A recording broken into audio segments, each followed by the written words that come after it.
Quarter ফাইনালে ইকুয়েডরের বিপক্ষে টাইব্রেকারে দুর্দান্ত জয় তুলে সেমিফাইনালে উঠেছে আর্জেন্টিনা। এখন মেসিরা প্রস্তুত ফাইনালে ওঠার জন্য। দর্শক, সেমিফাইনালে আর্জেন্টিনার প্রতিপক্ষ কে হবে এবং কখন ম্যাচটি মাঠে গড়াবে তা জেনে নিন এই ছোট্ট ভিডিওতে। প্রিয় দর্শক, জমে উঠেছে কোপা আমেরিকা। ইতিমধ্যেই ঠিক হয়ে গেছে সেমিফাইনাল ম্যাচের শিডিউল, যেখানে এবারের কোপা আমেরিকায় প্রথম সেমিফাইনালে আর্জেন্টিনা খেলতে নামবে আগামী 10ই জুলাই বাংলাদেশ সময় সকাল 6টায়। আর এই সেমিফাইনাল ম্যাচে আর্জেন্টিনার প্রতিপক্ষ হবে কানাডা। অন্যদিকে এবারের কোপা আমেরিকায় দ্বিতীয় সেমিফাইনালে খেলতে নামবে উরুগুয়ে এবং কলম্বিয়া 11ই জুলাই।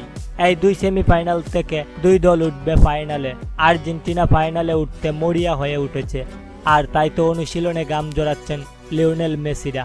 ফাইনালে উঠতে হলে কানাডাকে হারাতে হবে আর্জেন্টিনার। তো দর্শক, আর্জেন্টিনা বনাম কানাডার ম্যাচে কোন দল জিতবে বলে আপনি মনে করছেন তা অবশ্যই কমেন্ট করে জানাবেন। ধন্যবাদ সবাইকে।